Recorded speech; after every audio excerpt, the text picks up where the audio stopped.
Hello, everyone, and you're very welcome to the Man United Agenda. It is just me, myself, and I tonight, and it could be a short one, ladies and gentlemen, because frankly, I've been trawling through the news, the media, the gossip pages.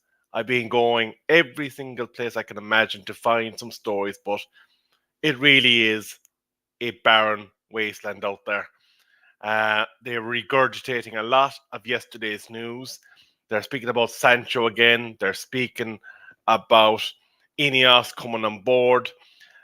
So there isn't a whole pile of new content for you tonight. But I will say hello to the big boss man, Solo and Stephanie. How are we doing?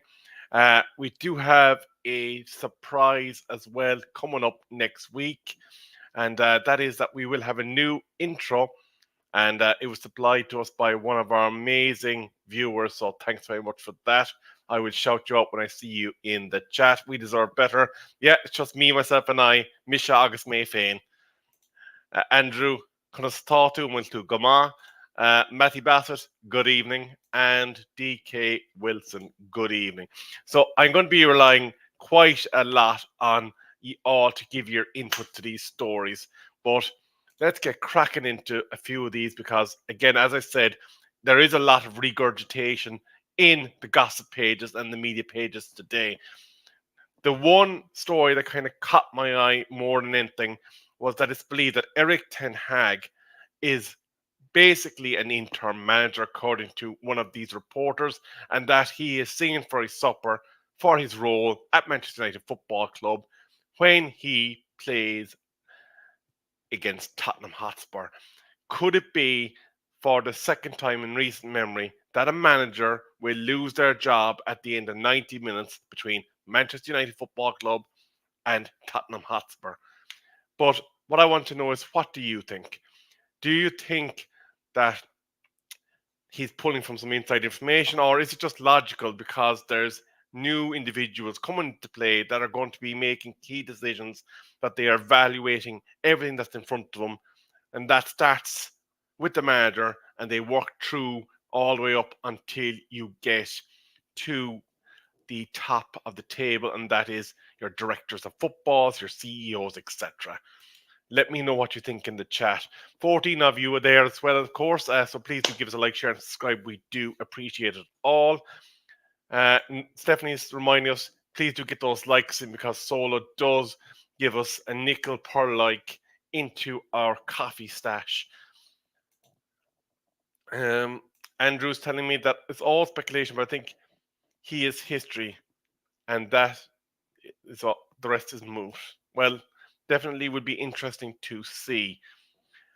So I'm just going to start hitting a few headlines, and you can let me know whether you think, oh, we deserve better. He's not going anywhere before the end of the season. Usual smoke and mirrors tactic. So I'm just going to put a little topic out there to you, just for you to be mulling along while we're picking up the chatter on the manager. And that is, would we get enough value from Rafael Varane being sold to sign a new centre back? I know the wage disparity is one thing, but what could we realistically attain for the French defender at this stage of his career? On Eric Ten Hag, almost no chance to keep him. If Ashford does come in, then Potter will follow. If not, somebody else. Very interesting. There's a bit of chatter in between everybody in the chat. And there's the man of the hour subvids. I have seen that wonderful gift that you sent to Mr. B earlier today, and we just want to thank you very much for providing that to us. And it will be going into play either tomorrow or sometime early next week. So big thank you to Subbid. So if everyone could shout thank you, Subbid, in the chat, we'd appreciate it all. So you want to know who the 5 centre backs are? And here we go. Jean-Claire Todibo from Nice is the first one. Osmo Dimomande, I am absolutely butchering the pronunciation of these, from Sporting CP. Giovanni Scalavi from Atlanta, Marc Gurray from the Premier League proven Crystal Palace, Edmund Tapsoba from Bayern Leverkusen are the five according to this particular article. So, are you putting your faith in any of these? And also, just bear in mind, 38 million euros, 50 million pounds, 50 million pounds. There's no price on the young Portuguese lad, and then 35 to 45 million pounds. How likely is it that we can scrape that together? I'd imagine definitely not in January anyway, that is for sure. Andrew Williams is saying, get him Diomande, because Maisie is a big fan. So obviously Maisie's done a bit of research into these players. So be interesting to see what would transpire there. Andrew Williams saying that he loves Garay. He's the type of character we need, very professional and unassuming. Bart, big up to you too, sir. Antonio Silva is good centre back too, as is Gonzalo Inacio. Gerard Braithwaite of Everton looks good. He's British, young, quick. Now, the only thing, Bart, I will say about English centre backs, we have been burnt before. We have paid a fortune for what was seen to be the next star in the English centre back deck of cards, and we all know how Mr. Harry Maguire transpired thereafter. We deserve better is also agreeing not a chance in January. We have two of our own worth trying, Bennett and Kamwala. That is according to Stephanie. DK saying Diomande or Guhi. Andrew Williams, Braithwaite, £100 million, not a chance. We're never going to come up with that amount of money for a player for a long time, I'd say again. Bart, if Bayern win the league, then Tapsopa's value would go through the roof. And Mr. B, big shout out to you too. And he's saying a big shout out to everybody in the chat. Mr. B, I just wanted to highlight that we have been saying a big, massive thank you to Subvids for all his hard work to put together that intro. And we're looking forward to putting it into place. Bart is a serious fan. Yes, United have been burnt while buying your centre backs, but you guys did sign Rio from Leeds. That is correct. God bless Rio Ferdinand and his sources within Qatar. But let me just see if I have anything else interesting for you, because, as I said, the media have recycled a lot of yesterday's stories. Mr. B, Andy Tate, and Bat Hub with Vaughan did go through a lot of what is being spoken about today. Let's just throw this one up here. Again, look, we're clutching at straws here, but it's worth the old natter anyway, none the same. So, rumours of a replacement for Amrabat. Leeds United's Archie Gray has been eyed up as Sofiane Amrabat's replacement for next season. So, he's obviously a youngster that is in the defensive midfield mould, and but he only is at a tender age of 17 years of age. So given the fact that we've Kobe Manu, who is obviously of a similar age set, how much of a likelihood are you placing in us recruiting somebody that, again, that probably costs in the region of 35 to 40 million, and putting him next to, I suppose, another young midfielder that is currently learning his trade? So even though you mightn't have seen him, the likelihood of putting two 18-year-olds together in the centre of your midfield, you have to admit, is probably most unlikely. DK Wilson, I know this might come off as weird, but Onana might be more comfortable with a fellow African to communicate with. Now, speaking of Onana, and I want to throw this out to the chat because he has been most controversial in terms of his African Cup of Nations participation, because he was due to have left by now to link up with his teammates in the African Cup of Nations. But he's now opted out of the first game. And what I want to know is, given his flip-floppy nature and the fact that he reintegrated himself into international football, only now to turn around and essentially give him the bird, is his thinking and his philosophy on making sure that he's committed to what he has signed up to in question now? Do you feel that Onana is turning around and basically feathering his own nest? Let me know in the comments. Andrew Williams, would I take Calvin Phillips? Absolutely not. He's been sitting in that City bench. Actually, has he even been on the bench a lot of the time for quite some time now?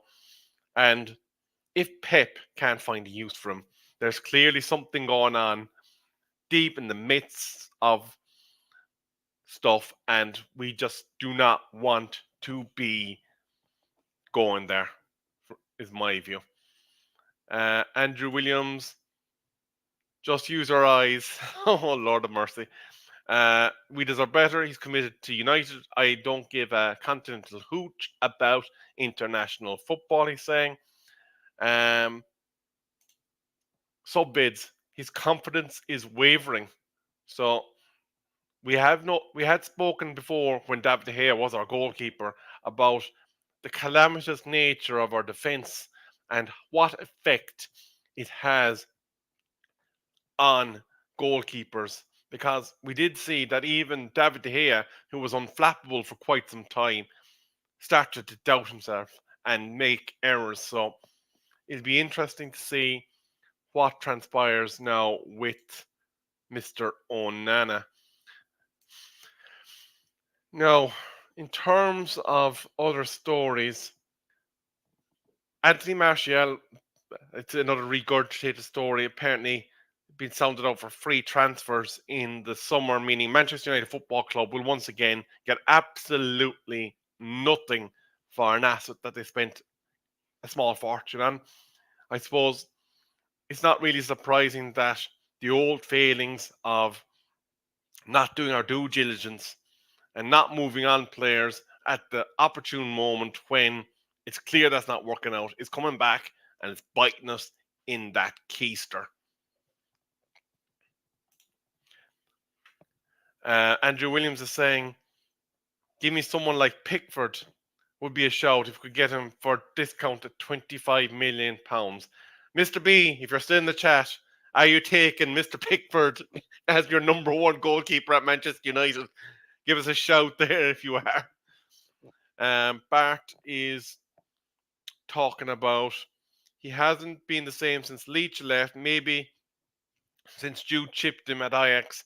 He was usually a cocky keeper that commanded his area well. DK is saying, does anyone find the Hannibal loan really weird? Ten Hag bugged him up. He was a favourite with Birmingham, proved himself among men. He was also known to be a gifted player. What gives? Well, DK, I think what gives here is Manchester United Football Club need money, and it looks like they have a fair, good opportunity to get a transfer fee for Hannibal, and maybe he's looking at keeping one youngster, aka Kobe Manu, and then building more experienced midfielders around to fill in the other parts. But the only reason I can think that we're moving him on is that there's a transfer wedge to be made out of him. Tyrone Williams, I'm surprised that Man United haven't inquired about Ramsdale. I wouldn't say no to him. We deserve better. The Onana story is a negotiation between United and Cameroon, not Onana and Cameroon. Let's get off his back. So, if that is the case, what does that say to our Turkish goalkeeper that we signed as number 2, that we are so concerned about using him that we've negotiated with Onana's international federation to ensure that his release was delayed. Let me know what you think of that in the comments. Stephanie's reminding us, everybody get those likes in. Matty Bassett, T-Rex. Oh, Lord of mercy. Would you take him really at Tyrone? That's an interesting one. That's about Ramsdale. Calvin Phillips would challenge Luke Shaw at the dinner table. Oh, Lord of mercy. Here, look. Anything to get Mr. B getting the red mist over him. I have to use what's there. Rebel. Sorry to see he's the money fodder, but I see what you're saying. Maybe, but then we got Nick Pope, who's better, in my opinion. Queeving Keller is a better long-term shout than Pickford. Actually, that's an interesting one. We do hope to see Queeving Keller wrestle that number one spot on the Irish shirt at some stage, but he probably needs to move on from Liverpool. Lads, I'm looking at these stories and they're as dry as sandpaper being used for toilet paper, I'll be honest with you. So, any last comments with regards to the stories that we've discussed so far? I will say that it's interesting that not 24 hours after he rejoined Dortmund, we have Jadon Sancho looking a bit relieved to be focusing on his football. And I'd like, on behalf of the Man United agenda, to wish Jadon Sancho well. I know things didn't work out for him at the club. Hopefully, he'll get his mindset on track and maybe he will earn a permanent transfer back to Dortmund and finish out his career where it matters, on the football pitch. So best of luck to Jadon Sancho.